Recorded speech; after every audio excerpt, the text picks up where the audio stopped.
तो पिछले एपिसोड में हमने देखा था कि लुयांग और वुशियांग के बीच में फाइट चालू हो गया था और नीचे से इल्डर जुन ने लुयांग के काफी ज्यादा तारीफ कर रहे थे।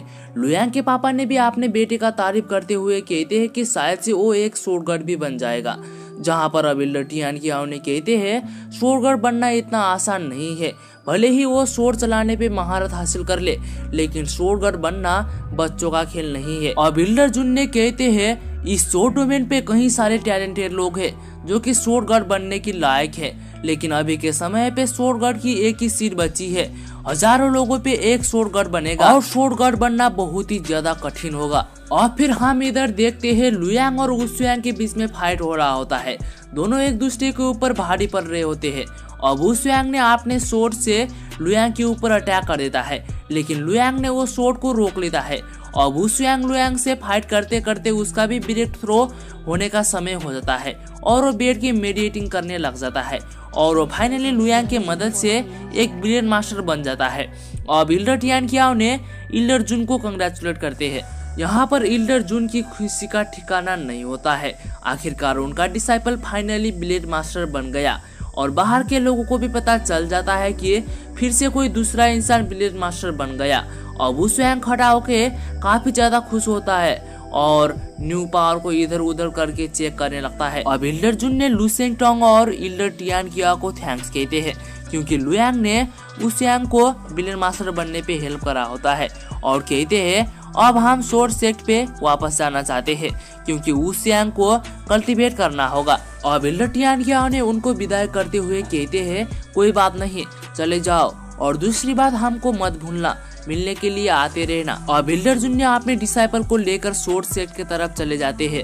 अब रास्ते में वुशियांग ने अपने मास्टर को कहता है मास्टर आखिरकार हम इतनी जल्दबाजी में क्यों आए। जहाँ पर इल्डर जुन ने कहते हैं शॉटगन बनने के लिए एक ही सीट बचा है और लुयांग और लीजू ये ब्लेड मास्टर बन चुके हैं और आने वाले टाइम पे और लोग भी ब्लेड मास्टर बन जाएंगे। जो पहले तलवारबाजी पे महारत हासिल करता है वो शॉटगन बन सकता है, इसलिए हमको जल्द से जल्द शॉर्ट सेक्ट पे वापस आना होगा और मैं तुमको एक न्यू टेक्निक सिखाऊंगा जिससे तुम्हारी कल्टीवेशन स्पीड बढ़ जाएगी। जहाँ पर वुशियांग ने कहता है वो कैसा टेक्निक है जो एक ब्लेड मास्टर के कल्टीवेशन के स्पीड को बढ़ा सकता है। जहाँ पर इल्डर जुन ने कहते हैं ब्लड एनर्जी इंसान की एक ताकत है, तुम्हारे पास जितना ज्यादा ब्लड एनर्जी होगा तुम्हारी हेवनली सोल उतना ही स्ट्रांग होगा, इसलिए मैं तुमको अपनी ब्लड एनर्जी को मजबूत करने के लिए एक न्यू टेक्निक सिखाऊंगा जिसका नाम ब्लड कून टेक्निक है। ये सीखने के बाद तुम्हारा ब्लड एनर्जी लेजेंडरी बीस्ट कून की तरह बढ़ेगी।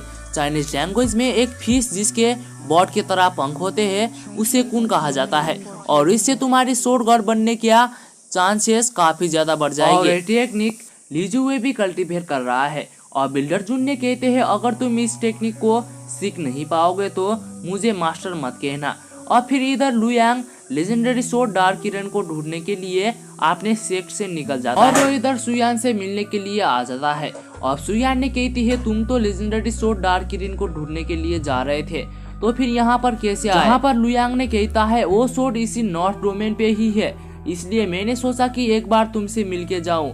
एक बार मेरे को लेजेंडरी शॉट डार्क किरण मिल जाएगा तो मैं तुम्हारी शॉर्ट सॉल इंजरी को उपचार करूंगा। अब सुयान के दादा एल्डर होंग युआन वहां पर आ जाते हैं और लुयांग ने उनको ग्रीट करता है और बिल्डर ने कहते हैं तुम ब्लेड मास्टर बनने के बाद तुम्हारी स्पिरिचुअल पावर पे काफी ज्यादा सुधार आई है, तुम और ब्लेड मास्टर की तुलना में काफी ज्यादा ताकतवर हो। और लुयांग ने कहता है ऐसा इसलिए है शायद से मैंने एक शॉर्ट आर्ट को सीख लिया है। और बिल्डर ने कहते हैं तुम आइस इंपीरियर शॉर्ट गॉड और जिनहॉर्न शॉर्ट गॉड के एनर्जी को मर्ज कर सकते हो, ये तो काफी ज्यादा रेयर है, शायद से तुम शॉर्ट गॉड भी बन सकते हो। और कहते हैं तुमको लेजेंडरी शॉट डार्क किरण के बारे में कैसे पता चला।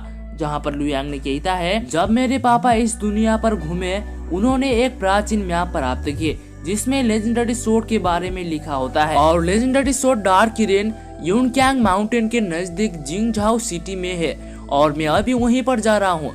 और लुयांग वहाँ से निकल जाता है और उसी माउंटेन की तरफ जाने लगता है कि तभी उसके आगे लीजुए आ जाता है। लीजुए ने कहता है मैंने बस उस सुयांग के बारे में सोचा था, वो मेरी विरोधी हो सकता है लेकिन तुम तो उससे भी पहले ब्लेड मास्टर बन गए, अब तुम मेरी बराबरी के हो और इधर लुयांग को काफी ज्यादा गुस्सा आ रहा होता है और कहता है तुम्हारी हिम्मत कैसे हुई मेरे सामने आने की, क्या तुम मरना चाहते हो? अगर तुम्हारे पास लेजेंडरी स्वॉर्ड नहीं होता तो तुम आज मर जाते। और दोनों के दरमियान फाइट चालू हो जाता है और ली जुए ने अपना लेजेंडरी स्वॉर्ड को बाहर निकाल लेता है और कहता है आओ आज हम बिना लेजेंडरी स्वॉर्ड की फाइट करेंगे, क्या तुम्हें चैलेंज मंजूर है? और इसी के साथ में ये पार्ट यहीं पर खत्म हो जाता है। तो दोस्तों हम जल्दी मिलेंगे इसके नेक्स्ट वीडियो में, तब तक के लिए बाय बाय गाइस।